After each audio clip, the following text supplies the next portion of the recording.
নির্বাচন কমিশনের সাথে আমাদের বিএনপির উপদেষ্টা সাবেক সিনিয়র সচিব জনাব ইসমাইল জবিউল্লাহ এবং সুপ্রিম কোর্টের সিনিয়র আইনজীবী কাজল এবং ইলেকশন কমিশনের সাবেক সচিব জাকারিয়া, আমরা কিছু গুরুত্বপূর্ণ বিষয়ে এবং কিছু আইনি বিষয়ে, আচরণবিধির কিছু বিষয়ে আমরা কথা বলতে এসেছিলাম। কয়েকদিন আগে আমাদের সিনিয়র নেতা স্ট্যান্ডিং কমিটির মেম্বার জনাব নজরুল ইসলাম খান এসেছিলেন আরও একটি গুরুত্বপূর্ণ বিষয়ে, আপনাদের সাথে কথা হয়েছে। আমরা আজকে যে সমস্ত বিষয়ে আইনি ব্যাখ্যা কিছু ওনাদেরকে বুঝিয়েছি, কিছু কিছু পয়েন্টে আর কিছু পয়েন্টে আছে, কিছু পয়েন্টে এবং দুই একটা বিষয়ে আমরা উদ্বেগ প্রকাশ করেছি। এগুলো তাদের সাথে আলোচনা হয়েছে। আমার মনে হয় এর বেশি কিছু বলার নাই। তারা এগুলো বিবেচনা করবেন, কমিশনে বৈঠক করে সেটুকু আশ্বস্ত করেছে।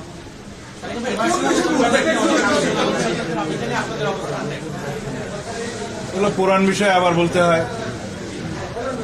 এই যে পোস্টাল ব্যালট যেগুলো প্রবাসীদের জন্য পাঠানো হয়েছে, আমরা বলেছি আগের মতোই উদ্বেগ প্রকাশ করেছি, এখানে সঠিকভাবে বিবেচনা করা হয়নি। যারা এই পোস্টাল ব্যালট প্রণয়নের কাজে ছিল এবং প্রেরণার কাজে ছিল বা এগুলোর বিষয়ে যারা দায়িত্বপ্রাপ্ত ছিল তাদেরকে ব্যাখ্যা দিতে হবে, ইলেকশন কমিশনকে ব্যাখ্যা দিতে হবে। এবং এখন যে সমস্ত পোস্টাল ব্যালটগুলো আপনারা দেখছেন বিভিন্নভাবে সোশ্যাল মিডিয়াতে ভিডিও আকারে আসছে, এক একটা বাসায় 200-300 করে ব্যালট পাওয়া যাচ্ছে, কোথাও কোথাও জব্দ করা হচ্ছে, কোথাও কোথাও এখনই ভোটিং শুরু হয়ে গেছে, যেটা 22 তারিখের পর কথা, এবং কোথাও কোথাও বলছে একজনের নাম্বার দিয়ে আরেকজনের পোস্টাল ব্যালট গ্রহণ করছে। এইভাবে অনেক কিছু অনিয়ম হয়েছে। যেহেতু বাংলাদেশে প্রবাসীদের ভোটদানের এই নিয়মটা এই প্রথম এক্সারসাইজ হচ্ছে, এখানে কিছু ভুলভ্রান্তি থাকতে পারত, তবে যে ভুলভ্রান্তিটা হচ্ছে এখানে আমরা ভিক্টিমাইজ, আমরা ক্ষতিগ্রস্ত হচ্ছি এবং একটি নির্দিষ্ট রাজনৈতিক দলের পক্ষ হয়ে কিছু কিছু এখানে কাজ হয়েছে বলে আমাদের ধারণা, এবং সেটা প্রকাশিত হয়েছে। আসলে ধারণাও নয়, সেটা প্রমাণিত হচ্ছে। এখন আমরা বলেছি এই বিষয়ে আপনাদেরকে পরিষ্কার ব্যাখ্যা দিতে হবে।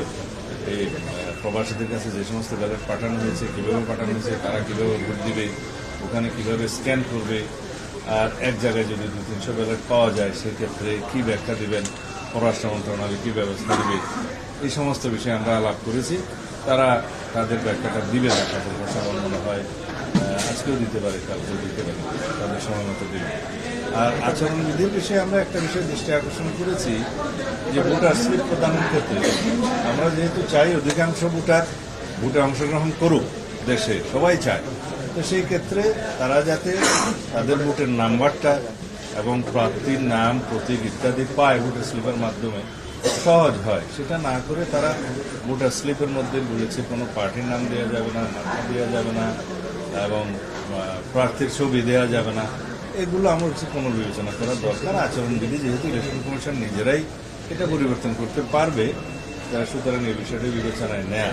কারণ প্রত্যেক প্রার্থী ভোটার স্লিপ দিবে, ভোটার স্লিপ পেলে ভোটার নিজে চিন্তা করবে কোন দিকে দিবে না দিবে, বাট তার জন্য সহজতর করা এটা উচিত।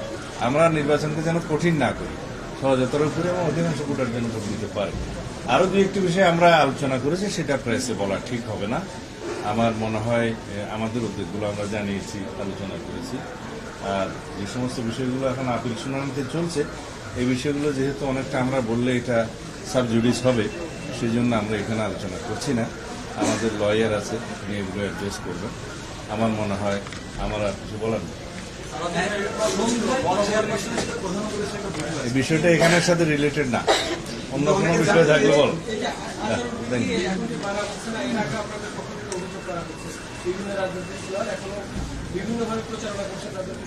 আমরা আমরা আমরা পরিষ্কারভাবে বলেছি আগে, নির্বাচন কমিশনের অনুরোধে আমাদের মাননীয় চেয়ারম্যান জনাব তারেক রহমান সম্মান দেখিয়ে তার সফর স্থগিত করেছেন, এবং সেই সফরটা রাজনৈতিক সফর ছিল না, নির্বাচনী প্রচারণার উদ্দেশ্যও ছিল না।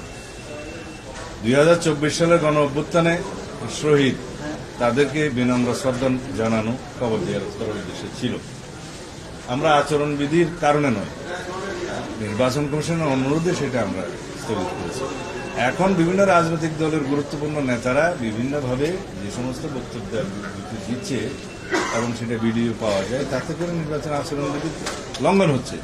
কিন্তু এই ব্যাপারেও আমি দেখছি যে নির্বাচন কমিশন নির্বিকার। আমরা আশা করব তারা এগুলো অ্যাড্রেস করবে। ধন্যবাদ।